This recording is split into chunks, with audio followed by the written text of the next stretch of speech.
Siamaga Dr. Domyasana job chipari. Siamaga Myo Klapa Pidu Seunji, Ajibia Yoga Tanama, Bamoka Pin Tawantan Sound.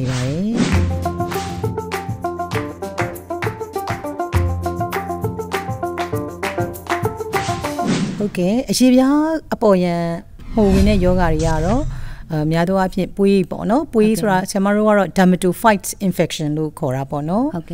Alu pui yogari, puya nitisema dipo jame daddy, let them muchi them yogaria, lurai pinine bono. Lurima samaru sedan kauchi me solution bono, di yoga, pui pa puri lupania shilesu, da amiaitwala maveli no. Tabimele. Ko can so jare luri bono to the situ 3 yoga shi luri now biro awa lone luri steroids resazi u tashi taw ni jare luri now 3 yoga shi luri kinsaku thon khansa tha re duri now biro organ transplant ni phit to li ai lo myo lou tha re duri solution ko can so ne de atwe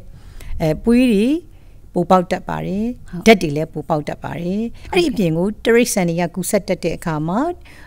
mu yoga shi de trace ni ne ani ni set de lu ri so le mu yoga ri phit tat pareနောက်ပြီးတော့မှုကအခုလိုပေါ့နော်မိုးရင်းကာလပေါ့နော်အဲ့တော့ယာတိဥရုကပူနွေးဆွဆွတ်တာပေါ့နော်ပူနွေးဆွဆွတ်တဲ့ကာလဖြစ်မယ်အဲ့အချိန်မှာဆိုလို့ရှိရင်လှောင်နေတဲ့အဝတ်အစားတွေဝတ်မိတဲ့သူတွေပေါ့နော်အဲ့လိုမျိုးဆိုလို့ရှိရင်လေမှုယောဂါတွေဖြစ်တတ်ပြီးတော့မှနောက်ပြီးတော့ဖနက်တွေကိုလေဖနက်ဆိုလို့ရှိရင်လဲမစီးပဲနဲ့စုံနေတဲ့ဖနက်တွေနဲ့ပဲတဏီယာဝင်တဏီယာထွက်သွားတာမျိုးဆိုနေတဲ့ဖနက်တွေကိုနောက်တစ်နေ့မှလည်းထပ်ပြီးစီးတဲ့လူမျိုးဆိုလို့ရှိရင်လေချိန်မှာတဲဝဲရေဝဲစားတဲ့မှုယောဂါတွေဖြစ်ပြီးတော့မှခြေသေးမှုလက်သေးမှုအထိလည်းပြန်တက်ပါတယ်အဲ့တော့မှုဖြစ်စီတဲ့အကြောင်းရင်းတွေမှာတော့သူများစီကနေကူးဆက်တာအဲ့ဒါယောဂပိုးရှိတဲ့သူစီကတစ်စင်မှာယောဂကူးဆက်တတ်တာပေါ့နော်ဟုတ်ကဲ့ပါထိတွေ့ခြင်းအပြင်ကူးဆက်တတ်တယ်အဲ့လိုပဲအဲ့ယောဂပိုးရှိတဲ့သူရဲ့အသုံးအဆောင်ပေါ့နော်ဟုတ်ကဲ့အသုံးအဆောင်မှာဥပမာအားဖြင့်ဆိုလို့ရှိရင်ဘီလူဟာမျိုးတွေပေါ့နော်နောက်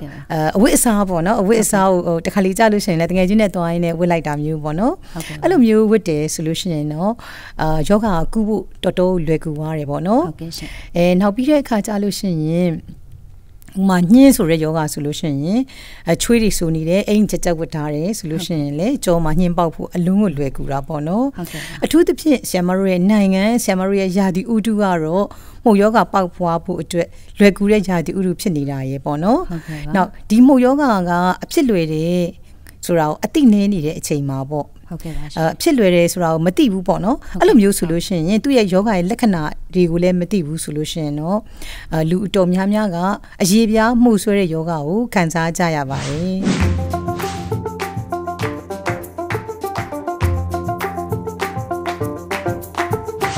ရေပြားမှုယောဂကတော့ခေါင်းကစပြောမယ်ဆိုလို့ရှိရင်ခေါင်းပေါ့နော်ဟုတ်ကဲ့ပါခေါင်းဖြစ်တဲ့အခါကျတော့ခေါင်းနဲ့ဆက်ဆက်နေတဲ့အရေပြားတွေလည်းဖြစ်တယ်တချို့ကတော့မျက်နှာမှာဖြစ်တယ်တကယ်ဆိုဆရာမတို့ကတန်ရှင်းရေးကအားနေတယ်ဆိုရင်လေ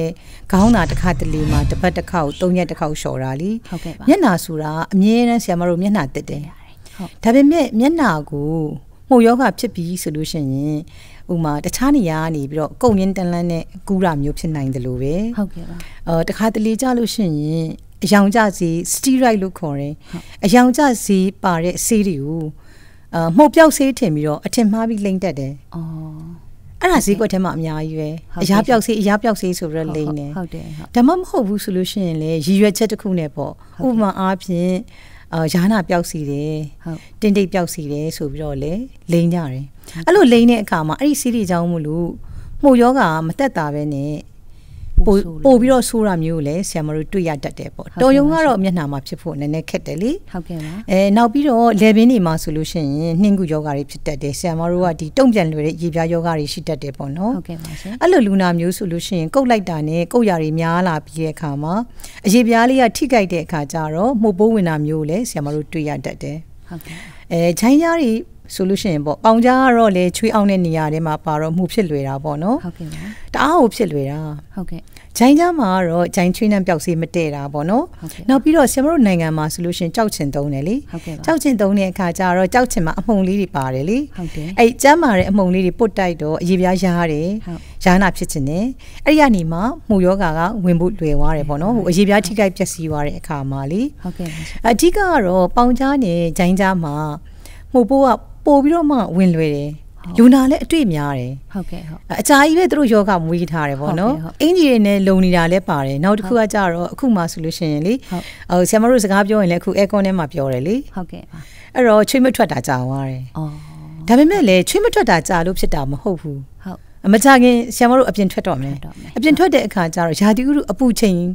ပြောင်းလဲတာကိုခံစားရတယ်ဟုတ်ကဲ့အဲ့လိုအချိန်မှာချွေးပူထွက်လာတယ်အော်ဟုတ်ကဲ့ဟုတ်ပိုရားလာတယ်ပိုရားတာဟုတ်အဲ့ဒီအချိန်မှာအင်ကြီးကလည်းယူနီဖောင်းတွေဝတ်တဲ့လူတွေရန်ကုန်မှာများလာတယ်လေဟုတ်ကဲ့ဆရာမရဲ့ဒီစေးရုံကရန်ကုန်ဆိုတော့ရန်ကုန်လူနာကတော့ပုံများတာပေါ့နော်ဟုတ်ကဲ့အဲ့ဒီခါကြလို့ရှိရင်ယာတိဥတုပူတာရယ်ယူနီဖောင်းတွေရယ်အင်ကြီးကြက်တာရယ်သုံးခုပေါင်းပြီးတော့မှရာလို့ကုန်ရင်တန်လက်နဲ့ဂျိုင်းညာပေါင်ကြားမှာမှုယောဂါတွေဖြစ်တယ်ဟုတ်ကဲ့ပါနောက်ရင်ဘတ်အောက်ပေါ့ဟုတ်ရင်ဘတ်အောက်မှာဆိုလို့ရှိရင်လေဝါတဲ့လူတွေလေအဝလွန်တဲ့လူတွေပေါ့နော်ဟုတ်ကဲ့ပါသူတို့တွေဆိုလို့ရှိရင်ရင်သားတွေက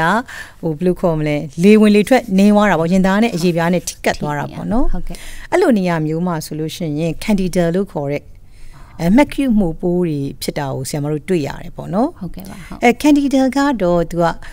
အကွက်အကြီးကြီးအပြင်ဘေးနားလေးမှာပါအနီဆက်ကလေးတွေဖြစ်ပြီးတော့ပေါ့အကြာကြီးရားပြီးတော့လာတာပေါ့နော်ဟုတ်ကဲ့ပါဟုတ်ဒီလိုလူနာမျိုးဆိုလို့ရှိရင်တော့ဆရာမတို့ကစီးချိုသွေးချိုကိုစစ်ရတယ်ဟုတ်ကဲ့ပါပေါင်ကြားမှာမှုပိုးဝင်တဲ့အခါမှာတော့ခုနအရှိမပြောတဲ့ဟိုအဖြစ်များတဲ့လူတွေအပြင်ပေါ့နော်ဟုတ်ကဲ့ရှင်အခုက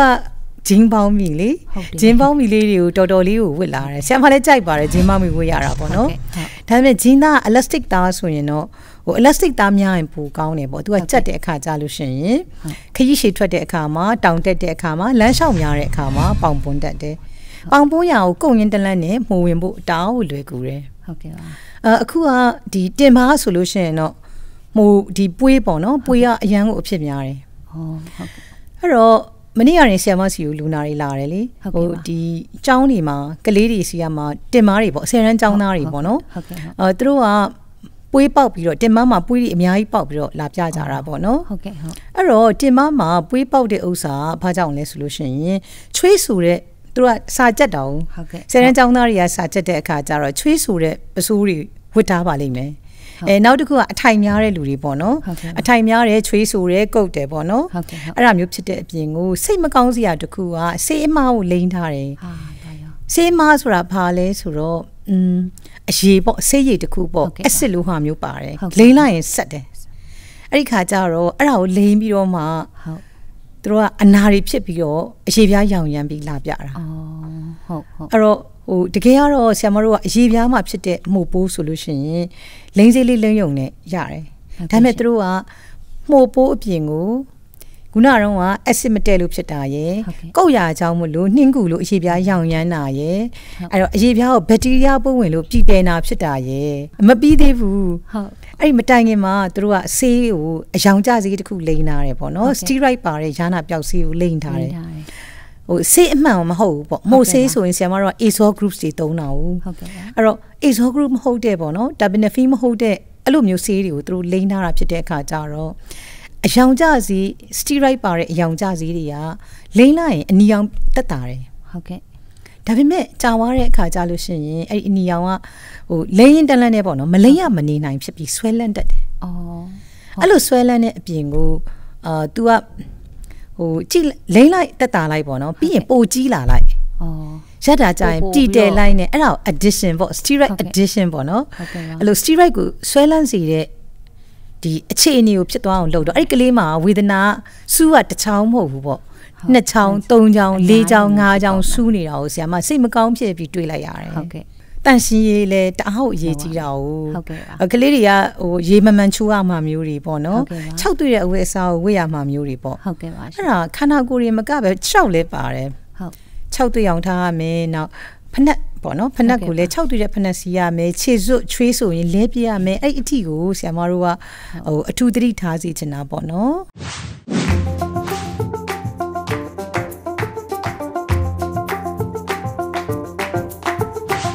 လူ နာတွေကတော့ယာနာတွေအမျိုးမျိုးဖြစ်ပြီးတော့လာပြကြတာပေါ့နော်ဟုတ်ကဲ့ပါအဲ့လိုပြတဲ့အချိန်မှာလူနာတွေကပြောကြတယ်ဟုတ်နှင်းကူလားကြောက်လိုက်တာပေါ့ဟုတ်ကဲ့ရှင်နှင်းကူလားကြောက်လိုက်တာပွေးလားကြောက်လိုက်တာပေါ့နော်ပွေးပေါက်နေပြီလားပေါ့တကယ်ကြတော့နှင်းကူနဲ့ပွေးကအလဲကူတာပွေးကိုတေချာမကူဘူးစေးမလိမ့်မယ်အကြာကြီးထားမယ်ဆိုရင်ကုတ်ဝင်းနဲ့အရေပြားရောင်ရမ်းနဲ့နှင်းကူဖြစ်သွားရောဟုတ်ကဲ့ပါအဲ့တော့ဆေးနှစ်ဆင့်ကူရတာပေါ့နော်ဟုတ်ကဲ့ပါပွေးစေးရဲ့နှင်းကူဆေးတွေကမတူဘူးလေဟုတ်ကဲ့ပါတခါတလေကြလို့ရှိရင်လေနှင်းကူကိုအကြာကြီးမွေးထားတယ်ဆိုပါစို့ဟုတ်ကဲ့ရှင်နှင်းကူကိုကုတ်ဝင်းတန်လန်းနဲ့မှဂျိုင်းကြားတွေမှာပေါက်တဲ့ယာနာလိုနှင်းကူတွေဆိုပိုးဆူတာပေါ့နော်ဟုတ်ကဲ့ပါကုတ်ဝင်းတန်လန်းနဲ့မှပွေးဖြစ်သွားပြန်ရောသူတို့ကအဲ့လိုပဲပြောင်းလဲပြီးတော့ဟုတ်ကဲ့ပွေးကနေနှင်းကူကနေပွေးကိုပြောင်းလဲတတ်တဲ့ယောဂါတွေပေါ့နော်ဒါပေမဲ့ဆေးရမတူဘူးဆိုတာသတိထားရမယ်